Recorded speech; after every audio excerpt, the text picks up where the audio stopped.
प्रजापति भगवान ब्रह्मा है, और जो ब्रह्मा को प्रकट किए वो भगवान नारायण है। जो भगवान नारायण जिनके अंश हैं भगवान श्री कृष्ण चंद्र जो हैं, निकुंज बिहारी हैं। भगवान किसी की रचना नहीं है, स्वप्रकाशित हैं, स्वयं प्रकट हैं। भगवान का शरीर कर्मजन्य नहीं है, इच्छयात वपुषः। भगवान स्वतंत्र रूप से, आत्मस्वरूप से, कोई शासन नहीं, कर्म का शासन नहीं, माया का शासन नहीं। हम सब प्रकृति के अधीन होकर जन्म लेते हैं, भगवान प्रकृति को अधीन करके प्रकट होते हैं। भगवान जैसे मत्स्य अवतार, कच्छप, वाराह आदि अवतार लेते हैं, तो ये कोई कर्म बंधन से तिर्यक योनि को प्राप्त कच्छप वाराह थोड़ी है, चिदानंद रूप धारण करते हैं, शरीर के आश्रित नहीं होते। जैसे हम और हमारा शरीर अलग है, मैं तत्व जो है आत्मस्वरूप, शरीर पांच भौतिक है। ऐसा नहीं कि हम शरीर के आश्रित है, जो जो कर्म करेंगे उनका फल भोगना है। भगवान कैसा नहीं, भगवान का चिदानंद वपु है, और उनकी जितनी चेष्टा होती सब चिदानंदमयी होती है। अब हमारे अंदर वो ज्ञान नहीं है, तो हम उन्हीं चेष्टाओं को कर्म बंधन से युक्त प्राणियों से तुलना करने लगते हैं। कैसे कोई भगवान से तुलना कर सकता है? कैसे कर सकता है? भगवान आद्य गुरु शंकराचार्य जी ने कहा, मैं ब्रह्म हूं, इसकी सिद्धि के लिए सब उनके सिद्धांत है आचार्य चरण के, कि स्वयं मैं ब्रह्म हूं, ब्रह्म के सिवा कोई है नहीं, वही ब्रह्म मैं हूं। अहम ब्रह्मास्मि, आयम आत्मा शिवोहम। लेकिन वो एकांत में क्या कह रहे हैं? षटपदी है उनकी, एकांत में कह रहे हैं, सत्यपि भेदापगमे नाथ तवाहम नमाम की नस्त्वम सामुद्रो ही तरंगा क्वचिन समुद्रो न तारंगा। नाथ, यद्यपि सिद्धांत में हम में आप में बिल्कुल भेद नहीं है, बिल्कुल सत्य विषय सिद्धांत है, एकोहम बहुश्यामा, पर प्रभु अभेद होते हुए भी बहुत बड़ा भेद है। क्या? समुद्र से तरंगें प्रकट होती हैं नाथ, पर किसी तरंग में ताकत नहीं कि समुद्र प्रकट कर सके। वायु विकार नष्ट हुआ तो तरंग समुद्र रूप हो गई, तो इसीलिए ब्रह्म हो गया वो। देहाभिमान नष्ट हुआ, आत्मस्वरूप में स्थित हुआ, ब्रह्म स्वरूप है, कोई संशय नहीं, अकाट्य बात है। चाहे भक्ति से देखो, चाहे ज्ञान से देखो, वो भगवत स्वरूप को ही प्राप्त होता है। बस विकार नष्ट हुआ तो तरंग नाम की चीज नहीं, समुद्र ही है। पर प्रभु भेद इतना है कि समुद्र में अनंत तरंगें प्रकट होती हैं, पर एक तरंग की ताकत नहीं कि समुद्र प्रकट कर सके। बहुत महिमामयी बात आद्य गुरु भगवान शंकराचार्य जी ने कही। ये जो नहीं जानते हैं वो भगवान श्री कृष्ण को ऐसा कहने लगते हैं। 5 किलो का एक बांट लीजिए और ऐसे अंगुली में रखिए, देखो कितने घंटे रख सकते हो? 7 दिन 7 रात 5 किलो का बांट रख के दिखाओ। 21 किलोमीटर में फैले हुए गिरिराज जी को हमारे सरकार 7 वर्ष की अवस्था 7 दिन 7 रात ऐसे, कहीं भगवान की समानता कर सकते हो? उनकी बाल लीला देखो। अभी 6वां दिन है, छठी का दिन है, उत्सव मनाया जा रहा है। देवता कांपते हैं जिससे ऐसी बलशाली है पूतना। कंस के आग्रह से वायु ही थी, उसको सेवा मिली थी ब्रजमंडल में, जितने 10 दिन के अंदर प्रकट हुए बालक है सब मार दिए जाए। बड़ा उत्सव बाबा के दरबार में मच रहा था, लाला का छठी उत्सव मनाया जा रहा, सब ब्रजवासी। तो भगवान ने सोचा है और किसी के घर जाएगी तो हमारे सखाओं को बाधा पहुंचाएगी।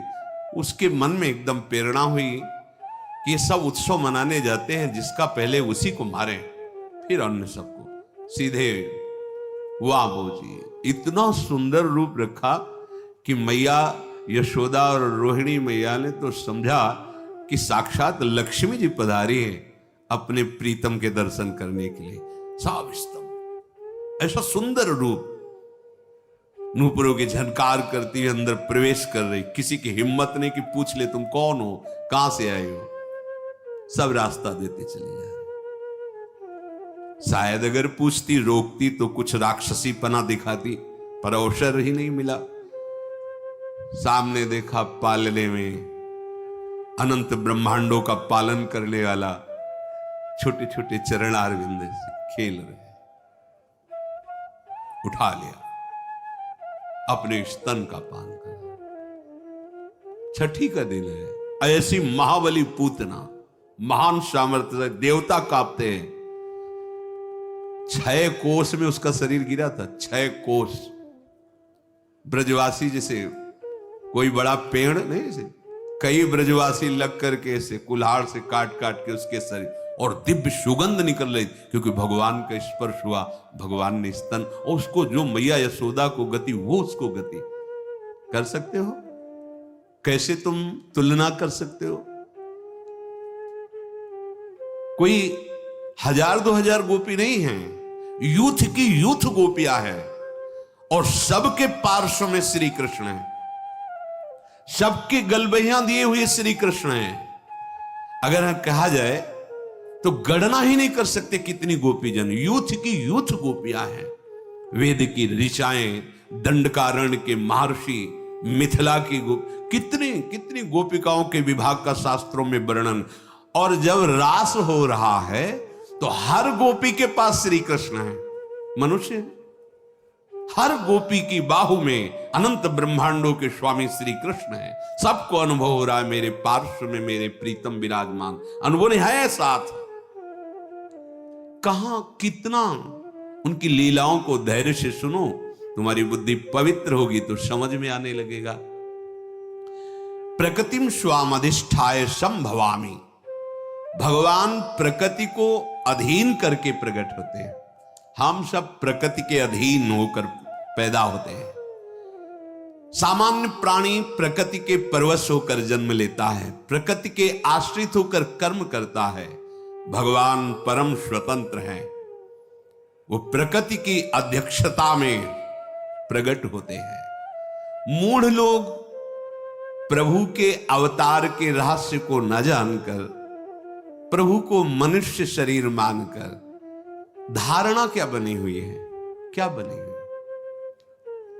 क्या तुम स्त्री शरीर के समीप रहकर काम विजयी हो सकते हो? तुम्हारे अंदर यह भावना रहेगी कि ये स्त्री मैं पुरुष हूं, क्या इस भावना से रहित हो सकते हो? और जो महापुरुष हो गए हैं उनकी मैं 7 दिन 7 रात्रि तक 9 युवतियों द्वारा परमहंस श्री सुखदेव जी जनक जी के महल में सेवित हो रहे, हर समय दिगंबर रहते थे सुखदेव जी। क्या हुआ? रोज सूचना पहुंचती थी, बोले जैसे आए थे वैसे ही है। अरे जिनका नाम लेकर, जिनके चरणों का ध्यान करके ऐसी परमहंस स्थिति होती है। ठाकुर हरिदास जी के बाद 3 दिन वैश्या, क्या हुआ? अरे जिनका नाम लेकर भक्तों की ऐसी स्थिति होती है, उन भगवान में कहीं काम भाव होगा? उन भगवान में कहीं किसी शरीरों के श्रृंगार या स्पर्श से सुख होगा? सुख सिंधु को किसी सुख की जरूरत है? अच्छा, उनके सिवा और है कौन? गोपी नाम च तत्पति नाम सर्वेशामेव च, जो गोपियों के पतियों के, जो चराचर जगत की आत्मा है, वही बने हुए, वो अपने आप से अपने आप में खेल रहे हैं। पर वो अपने आप से अपने आप में खेलना, वो बिना भजन के नहीं जान सकते, वो कोई काम चेष्टा नहीं है। पर ये मूढ़ मानुषी तनुमाश्रितम, वो समझते हैं कि भगवान मेरे जैसा ही शरीर धारण करके, मैं जिस काम आदि के अधीन होकर चेष्टा करता हूं, ऐसे भगवान की अधीन। वो भगवान तो माखन चोरी किए। अरे वहां बर्तन नहीं रखते थे नंद बाबा के घर में कि भाई भगोने में मक्खन रखा है या बाल्टी में दूध रखा है। 10 लाख गौएं, तो कहां कुंड बने हुए थे। कुंड, ये दूध का कुंड, ये दही का कुंड, ये माखन का कुंड, घी का कुंड, बाबा के यहां कुंड थे। लाला अगर दिन भर स्नान करता रहे तो भी लाला माखन नहीं पा रहा जाके, उन महर्षियों ने जो तप किया और गोपी स्वरूप से आए, उनका भाव पाने के लिए, उनको सुख देने के लिए, जैसी गोपी भावना करती है, लालजू महाराज उस चेष्टा को अपना भजन मानते हैं, अपनी सुख का अनुभव करते और उसी चेष्टा से जाकर उसको सुख प्रदान। काश ऐसा होता, लाला ऐसे करता, ऐसा करता, वैसे ठाकुर ये यथा माम प्रपद्यन्ते तास तथैव भजाम्य हम। ये जो मूढ़ पुरुष हैं, ये नहीं जानते कि अनंत ब्रह्मांडों के उत्पन्न, पालन और लीन करने की सत्ता इन्हीं से स्फूर्ति होती है। वो अवहेलना करते हैं प्रभु की। नहीं सुनना चाहिए ऐसे लोगों की बातें, नहीं मानना चाहिए। अगर ऐसे लोगों के पास बैठोगे, ऐसी बातें सुनोगे तो भगवत विमुख हो जाओगे। जो हम सुनते हैं, देखते हैं, बोलते हैं, वही मनन होता, जो मनन होता वही हमारी स्थिति होती है। ये उत्पत्ति विनाशशील पदार्थों को सत्य मान करके उनका संग्रह करना और भोगना, यही इनका उद्देश्य रह जाता है। वो ये नहीं जान पाते। जन्म कर्म च मे दिव्य मेवं यो वेत्ति तत्वतः त्यक्त्वा देहं पुनर्जन्म नैति मामेति सोऽर्जुन। भगवान कह रहे हैं, बड़ी कृपा करके भगवान अवतार लेते हैं। ये दुष्टों को मारना भगवान के लिए कोई बात नहीं। एक संकल्प करते हैं तो सृजन पालन लीला उसी संकल्प से चलती रहती है। अनंत ब्रह्मांडों का सृजन निमेष में उनके लिए, बोले कंस को मारने के लिए भगवान का अवतार हुआ, रावण को मारने के लिए भगवान, जिनकी एक इच्छा मात्र, एको हम बहुश्यामा। कैसे कैसे ये केवल अनुग्रहाय भूतानां मानुषम देहिमास्थिता भजते तादृशी क्रीडा या श्रुत्वा तत्परो भवेत। भगवान कृपा करके अवतार लिए हैं। जो उनके प्रेमी जन हैं उनको सुख प्रदान करने के लिए, जो भूले हुए जन हैं उनको ऐसी लीला जिसका गायन करके, श्रवण करके परम पवित्र हृदय होकर उनकी प्राप्ति कर ले। भगवान की लीला गायन श्रवण से जैसी पवित्रता प्राप्त होती, ऐसे और किसी साधन से नहीं। कि रत्नावती जी ने केवल भगवान की महिमा सुनी, लीला सुनी, महान भागवत भक्त भूप कहकर उनको नाभाजी ने संबोधन किया। मथुरा की ब्राह्मण पत्नियां केवल भगवत चर्चा सुनी, उसके प्रभाव से भगवत साक्षात्कार हुआ। भगवान कृपा करके अवतरित होते हैं, ऐसी लीलाएं करते हैं जिनको हम गा करके, सुन करके, चिंतन करके भगवान की प्राप्ति करते हैं। इसलिए भगवान कह रहे जन्म कर्म च मे दिव्य। भगवान के जन्म कर्म दिव्य हैं, हमारे पार्थिव हैं। भगवान जन्म मृत्यु से सर्वथा अतीत है। वैसे जो भगवान के स्वरूप का वर्णन है, भगवान ही कह रहे हैं अजोपि सन्न्यव्ययात्मा भूतानामीश्वरोऽपि सन् प्रकृतिं स्वामधिष्ठाय संभवाम्यात्म मायया। मैं अजन्मा हूं, मां के गर्भ में नहीं जाते भगवान। इससे देवकी मैया या कौशल्या मैया अनुभव होता है। ना होने पर कितना नानात्व का अनुभव हो रहा है। अरे एक स्वप्न में देख लो, न कोई वस्तु होती है, न व्यक्ति होता है, न कोई प्रिय होता है, न कोई अप्रिय होता है, लेकिन सब कुछ होता है। इस जगत में एक प्रभु के सिवा कुछ नहीं है। लेकिन देख लो, सब दिखाई दे रहा है। क्या है? ये माया है। उसी भगवान की माया से ऐसा अनुभव होता है मेरे गर्भ है। पर भगवान गर्भ से नहीं प्रकट होते, भगवान बाहर प्रकट दिख। जहां भी अवतार हुआ देख लीजिए आप। कंस कारागार में भगवान पहले अपने स्वरूप में प्रकट होते हैं। चतुर्भुज, परमेश्वरशाली, महामहिम स्तवन करते हैं वसुदेव जी, देवकी जी। फिर कहते प्रभु आप इस स्वरूप में, आपने कहा था कि मैं आपको आपके वात्सल्य भाव का सुख देने वाला रूप धारण करूंगा। पर प्रभु जब आप वो रूप धारण करेंगे मुझे भय लग रहा है कि कहीं कंस कोई अमंगल ना कर दे। भगवान देखते देखते बालक बन गए। ऐसे ही चक्रवर्ती सम्राट महाराज दशरथ जी के महल में भी कौशल्या जी के सामने भगवान पहले अपने स्वरूप में प्रकट हुए, फिर माता पुनि बोली सोमति डोली तजहु ताते रूपा कीजय शिशु लीला अति प्रीशीला सुसुख परम मनुपा। तो सुनि बचन सुजाना रोदन ठाना वही बालक। ऐसा नहीं हुआ कि भगवान जैसे अपने गर्भ में रहते हैं 9 महीने फिर प्रकट होते हैं, ऐसा नहीं। भगवान प्रकट होते हैं। माता ने स्तवन किया कि आप शिशु लीला का वरदान दिए थे कि आप हमारे ये सौभाग्य कि आप हमारे पुत्र हो, तो आप उसी रूप में आओ। सुनि बचन सुजाना रोदन ठाना वही बालक स्वरूपा। उसी समय भगवान बाल स्वरूप हो जाते हैं। यद्यपि भगवान करे अजोपि सन्य व्यय आत्मा, मैं अजन्मा हूं, अजह अजन्मा हूं, अव्यय आत्मा, मैं अविनाशी हूं, फिर भी अपने भक्तों के लिए, संपूर्ण प्राणियों के परम कल्याण के लिए मैं अपनी प्रकृति को अधीन करके प्रकट होता हूं, देह धारण करता हूं। जब तक हम भजन नहीं करेंगे तब तक भगवान की लीला, भगवान की महिमा को हम नहीं जान पाएंगे, क्योंकि हमारी इच्छाएं तो अभी भोगों में है। जहां इच्छा है वही ममत्व है, आसक्ति वही चिंतन है। कैसे जान पाएंगे? जब तक उनका चिंतन नहीं है तो कैसे जान पाओगे? संसार का चिंतन करने वाला हृदय कभी भगवदानंद का अनुभव नहीं कर सकता, और जो भगवदानंद का अनुभव करने वाला, अनन्य चिंतन करने वाला, उसकी दृष्टि में संसार होता ही नहीं है।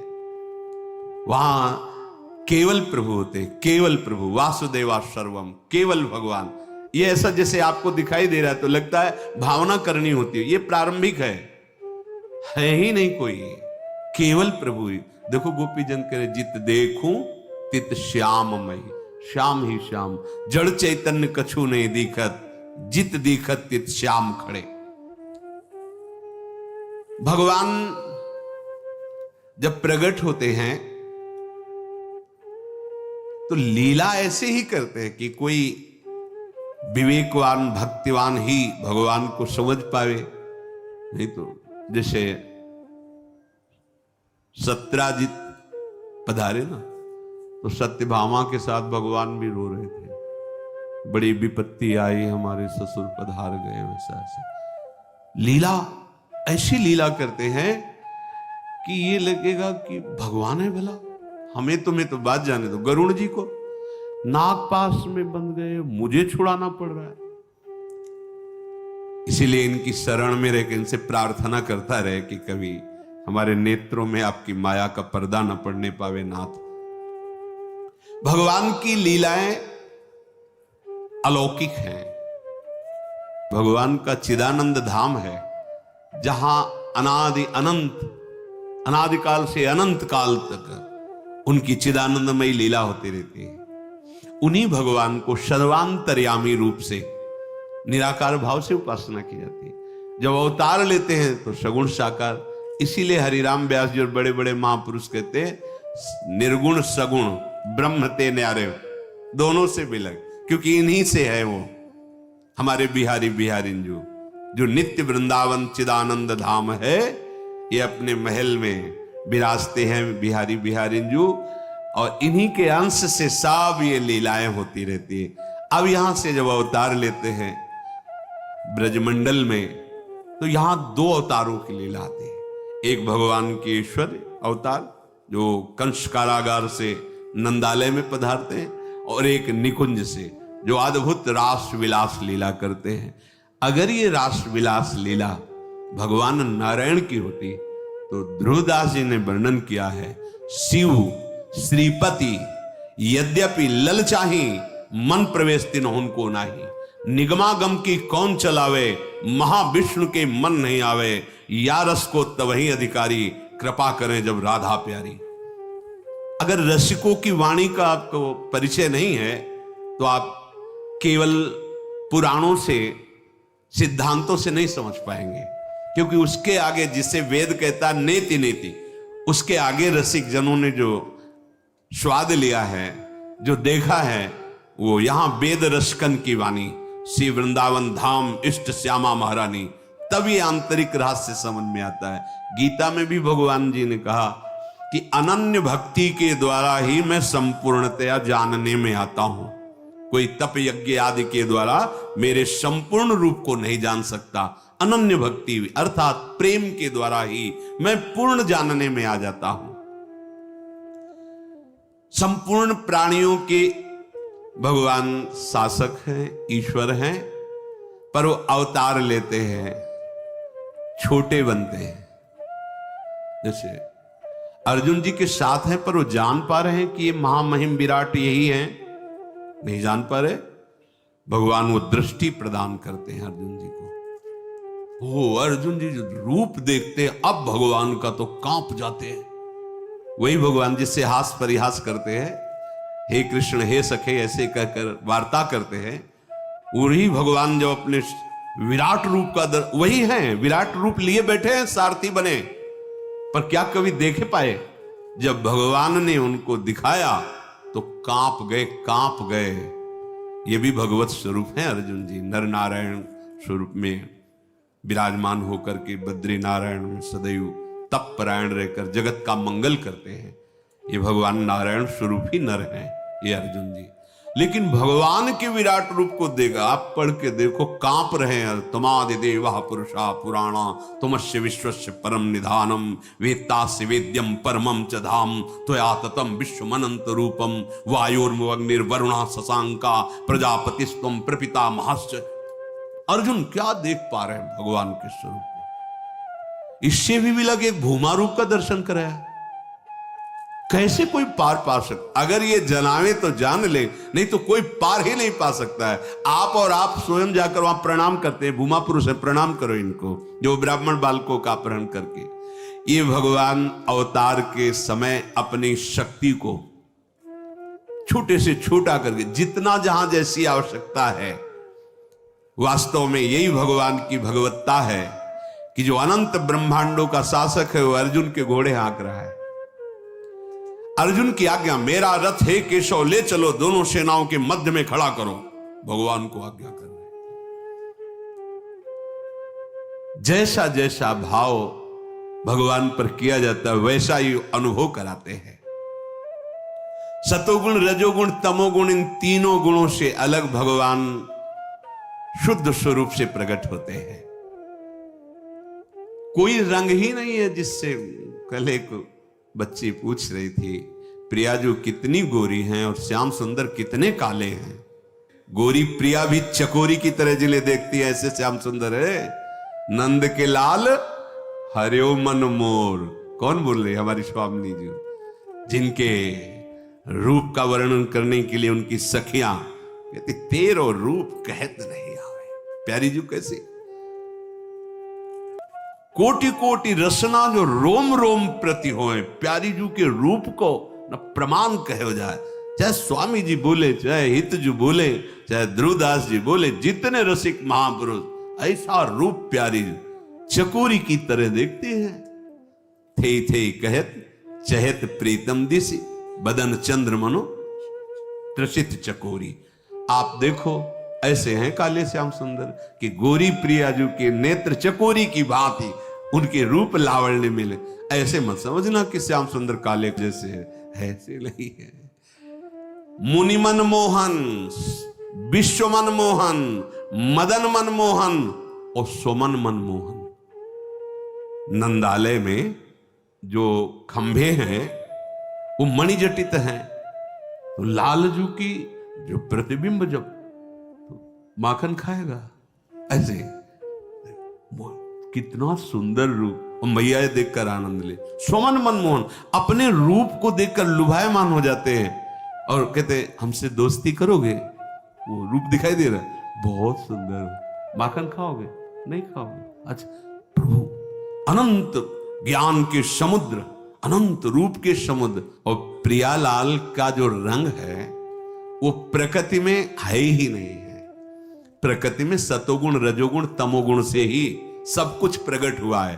और प्रभु का त्रिगुणातीत रूप है, सच्चिदानंद रूप है, तो स्याही ही सच्चिदानंद नहीं तो कैसे बनाए? पर जितने रूप है सब उनके हैं, क्योंकि कहो सो कहां जहां प्रभु नहीं, पर होते हुए भी अभी वो नहीं, और वही ना होते हुए भी सब जगह है। बड़ी सुंदर पहेली है, सुलझा लो तो महापुरुष हो जाओगे। सबसे परे, सब में भरे, वही है। पर इतने सुंदर हैं कि तुलना में कुछ है ही नहीं, अनंत ब्रह्मांडों में है ही नहीं। कैसे श्याम रंग की तुलना? बस ऐसे समझो जैसे द्वितीया का चंद्रमा प्रकट हो तो शाखा, चंद्र शाखा में ऐसे, ओ देखो वृक्ष की डाल के एक हाथ ऊपर चंद्रमा दिखाई दे रहा है, ऐसे कि जैसे नवीन जलधर मेघ की कांति, जैसे केकी कंठाभ नीलम, पर नहीं है, उपमा नहीं। श्याम सुंदर की श्रीअंग कांति की तो बात जाने दो, उनका जो मोर पंख लगा हुआ है ना मुकुट में, मूर्छित हो जाओगे उसकी सुंदरता देख के। मोर है ही नहीं मोर पंख में ऐसा। दोनों अलग अलग करके दर्शन कराए जाते हैं जब उपासक आगे। चिदानंद में दिव्य कांति प्रकट हो रही मोर पंख में की, अरे उनके अंगों की तो बात जाने दो। भगवान शिव जब मुकुंद के चरणारविंद उनके ध्यान में आ जाते हैं ना, तो उन्मत्त होकर तांडव करने लगते हैं। आनंद सिंधु के चरण ब्रह्मानंद में छके हुए मधुसूदन सरस्वती जी महाराज जब इनकी रूप कांति देखते हैं ना, तो कहते कृष्णात् परम किमपि तत्व माम न जाने। अरे होश उड़ जाए, ऐसे ठाकुर है। ऐसी श्याम कांति है जिसकी उपमा ही नहीं है। ऐसा लावण्य लालजू का, रसदात्री प्रियाजू का ऐसा सौंदर्य, ऐसा स्वरूप, यही सुख प्रदान करने के लिए दोनों युगल सरकार अपने अंश से वृषभानु भवन में और नंदालय में प्रकट हुए। तो जो भगवान के जन्म कर्म दिव्य हैं, ये पहले स्वीकार करो। स्वीकृति से ही आपकी अध्यात्म उन्नति होती है, ध्यान रखना। अगर देहाभिमान भाव है तो बड़े से बड़ी साधना कर लो, उसका फल मिलेगा, ब्रह्मलोक तक पहुंच सकते हो, लेकिन जीवन मुक्त नहीं हो सकते, प्रेमी नहीं हो सकते। स्वीकृति, देह स्वीकृति तो ब्रह्मलोक तक जा सकते हो। बड़ी बड़ी साधना, बड़ी बड़ी तपस्या, मैं तपस्वी, मैं साधक, मैं त्यागी, मैं, उसका फल मिलेगा आपको। लेकिन इस मैं का समर्पण जब होता है तब जो दिव्यता आती है। ये समर्पण कब होता? पहली स्वीकृति हृदय में कि प्रभु हैं, प्रभु दिव्य है, उनकी लीला दिव्य है, उनका नाम त्रिगुणातीत है, उनका धाम त्रिगुणातीत है। किसी की मत सुनो। ये जो नाम की निंदा करते हैं, धाम की अवहेलना करते हैं, नामों में भेद पैदा करते हैं और नाना प्रकार की उपासनाओं में, ये भगवान की माया के द्वारा हमारी परीक्षा हो रही अपनी इष्ट निष्ठा की। किसी की निंदा नहीं करनी, पर अपनी इष्ट निष्ठा की, जो गुरु प्रदत्त नाम धाम रूप लीला। कोई भी ज्ञानी महापुरुष, कोई भी सिद्ध महापुरुष बिना नाम के नहीं है। खूब भ्रमण करके बड़े बड़े ब्रह्मानंद में छके हुए महापुरुषों के संग से बात अनुभव करके वो भी नाम में ही लगे हुए, अनुभूति हो गई है, पर अपने आत्मस्वरूप प्रभु की सेवा। हमने तो बड़े महापुरुषों को देखा शालिग्राम भगवान की सेवा करते, ब्रह्मबोध संपन्न महापुरुष, चरणामृत लेना, तुलसी चढ़ाना, प्रणाम, संन्यास, ब्रह्म मार्ग, ब्रह्म की अनुभूति करने वाले। हाँ, अरे सनकादि से बढ़कर कौन है? हरि शरणम, हरि शरणम। होश में कलयुग है, जिससे तुम्हारा काम बनेगा उसी को बिगाड़ दिया जाएगा, वही भाव बिगाड़ दिया जाएगा। मत सुनो किसी की बात, मान लो खुद तुम्हारा हृदय कहने लगेगा कि आप सत्य मार्ग में हो। भगवन नाम, भगवत लीला गुण गायन श्रवण और भगवत धाम, ये उपासना के विशेष खंभ हैं। इन्हीं पर प्रेम प्रसाद, प्रेम महल खड़ा होगा और उसी प्रेम महल में प्रिया प्रीतम की लीला में आपका प्रवेश होगा। भगवान का जन्म मृत्यु से सर्वथा अतीत स्वरूप है।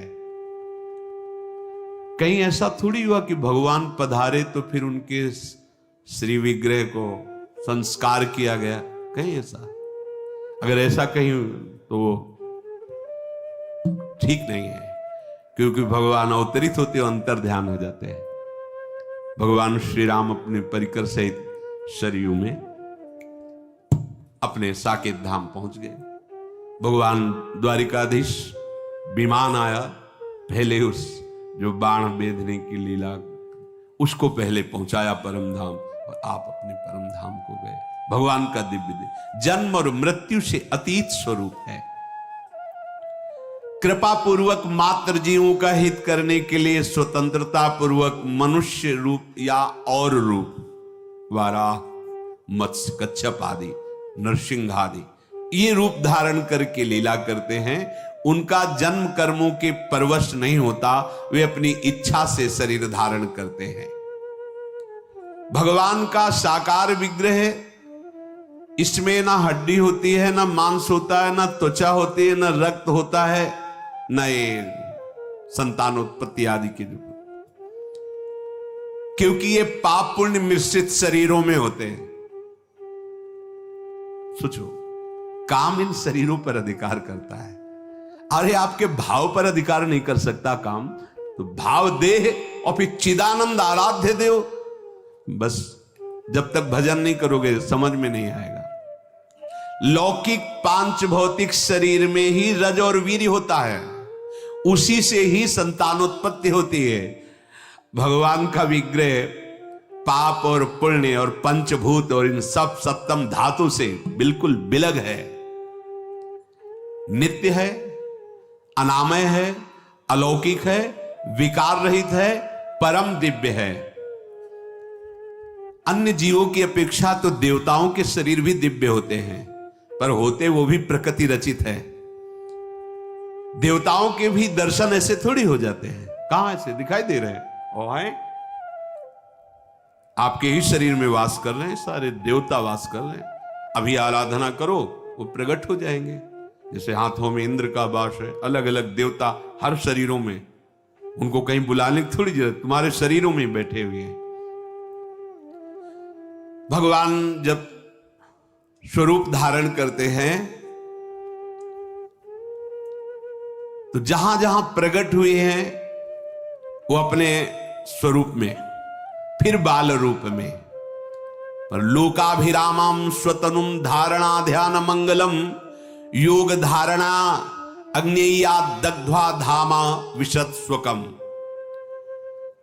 जो भगवत धारणा से और भगवत ध्यान से ही देखा जाता है रूप, पर जब अवतार लेते हैं तो सहज में वो ध्यान, उसको ध्यान धारणा करने की जरूरत नहीं होती। ये अवतार में सहजता होती है। प्रभु जब अवतार लेते हैं, प्रकट होते हैं, तो ये सहजता होती कि जैसे योगी लोग धारणा और ध्यान के द्वारा फिर उसका अनुभव करते हैं, ऐसे सहज में दर्शन। जो ध्यान का विषय है वो सहज में, बड़ी कृपा, मानो कृपा की वर्षा करने के लिए ही भगवान अवतार लेते हैं। भगवान के विग्रह में महामुनियों ने देखा है, जैसे श्री वाल्मीकि जी आदि, ब्रह्मा जी भी स्तवन करते हैं ब्रह्म स्तुति में, बड़े बड़े, चिदानंदमय देह तुम्हारी विगत विकार जान अधिकारी, नरतनु धरेहु संत सुर काजा, कहु करहु जस प्राकृत राजा। एक बार सनकादि ऋषि जब भगवान के परम धाम वैकुंठ में जा रहे थे तो द्वारपालों ने उन्हें रोक दिया, तो सनकादि ने उन्हें शाप दे दिया। अपने अनुचरों के द्वारा सनकादि को रोका जाना सुनकर और शाप की बात सुनकर भगवान स्वयं पधारे। आगे सनकादि को नहीं जाने को मिला, अंतःपुर में नहीं पहुंचे, भगवान स्वयं पधारे। उस समय जब भगवान के दर्शन कर रहे हैं सनकादि, तो शब्द स्पर्श रूप रस गंध को जीते हुए महापुरुष सनकादि, अर्थात कोई भी शब्द, कोई भी रूप, कोई भी रस, कोई भी गंध, ये सनकादि को प्रिय नहीं लग सकती। ये विजय प्राप्त किए हुए महापुरुष हैं, परास्त नहीं कर सकती। प्रियता या अप्रियता का कहीं प्रश्न ही नहीं इनके हृदय में। पर जे ही देखा भगवान के रूप को, जे भी भगवान के श्री अंग में जो माला है, तुलसी है, उसकी गंध घ्राणेन्द्रिय में गई, भगवान के जे ही शब्द सुने, भगवान की स्पर्श की वायु जे ही स्पर्श की, तो शब्द स्पर्श रूप रस गंध पर विजय प्राप्त किए हुए महापुरुष ये विकल हो गए, इनकी चित्त की दशा बदल गई। तो क्या है ये? भगवान का सौंदर्य, भगवान का रूप कोई ये पांच भौतिक या जागतिक नहीं है। शब्दादि विषय गंध आदि में इतनी सामर्थ्य नहीं कि सनकादि को खींच सके, लेकिन इनका मन आकृष्ट ही नहीं, विचलित हो गया, प्रेम विकलता खलबली पैदा हो गई। दिव्य गंध, दिव्य दर्शन, चिन्मय स्वरूप को देखकर सनकादि विकल हो रहे हैं, सनकादि जनक जी विकल हो रहे हैं। इन्हें विलोकत अति अनुरागा, बरबस ब्रह्म सुखै मन त्यागा। तो ये भगवान का अवतार, भगवान की लीला कथन श्रवण मनन करके हम इस माया पर विजय प्राप्त कर ले, इसलिए भगवान का अवतार हुआ है।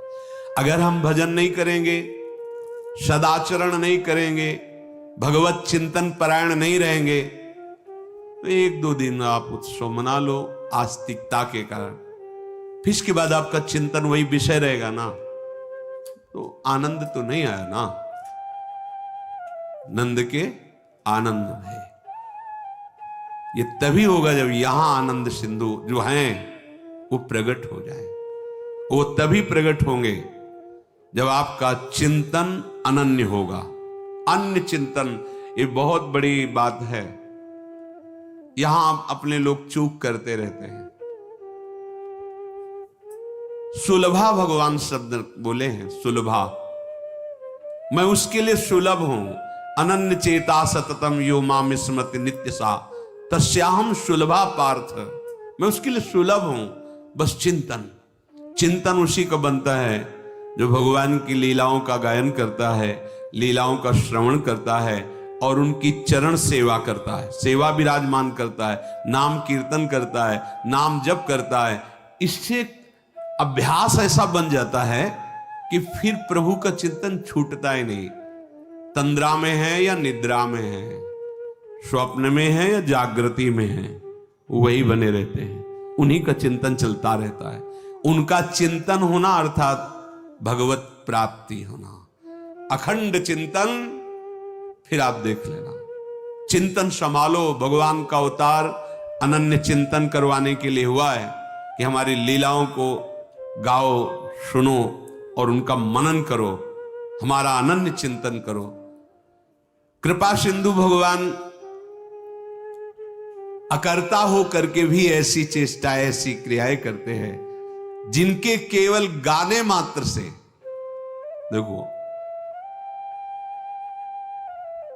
सब काम से पीड़ित हृदय वाले जन ये समझ ही नहीं पा रहे सुखदेव जी महाराज क्या कह रहे हैं। भगवान श्री कृष्ण के द्वारा ये जो रास लीला की गई है, अगर इसका आप गायन करोगे तो आपका हृदय रोग, काम रोग दूर हो जाएगा। देखो, श्री हिताचार्य चरण कह रहे कि जो चतुरासी जी के 84 पद हैं, इनमें उन लीलाओं का गायन है। अगर आप इन लीलाओं का गायन करोगे तो आपके हृदय में जो काम वेदना है शांत हो जाएगी। भव जल निधि को नाव, काम पावक को पानी।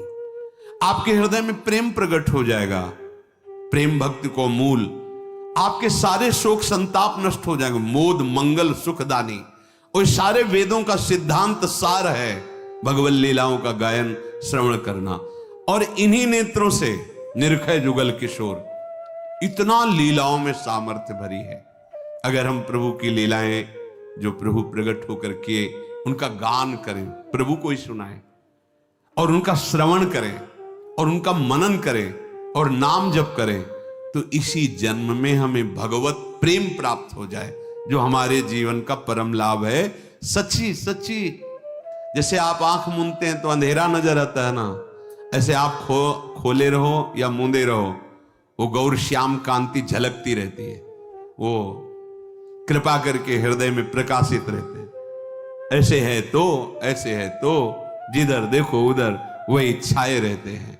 यही जीवन का परम लाभ देने के लिए भगवान अवतरित थे। बड़े बड़े जो बलशाली असुर हैं, एक संकल्प से पूरे ब्रह्मांडों का विनाश हो जाए, उनके लिए अवतार लेने की जरूरत नहीं। वो अपने प्रेमी जनों को सुख देने के लिए और प्रेम प्राप्त करने के लिए लालसा वाले उपासकों के लिए जो भगवान ने लीलाएं की, उनका गायन करें, श्रवण करें, आनंद उत्सव मनाएं। हमारे हृदय में भगवान प्रकट हो, हमारे हृदय में प्रियालाल प्रकट हो। शेष चर्चा आगे। श्री राधा वल्लभ लाल।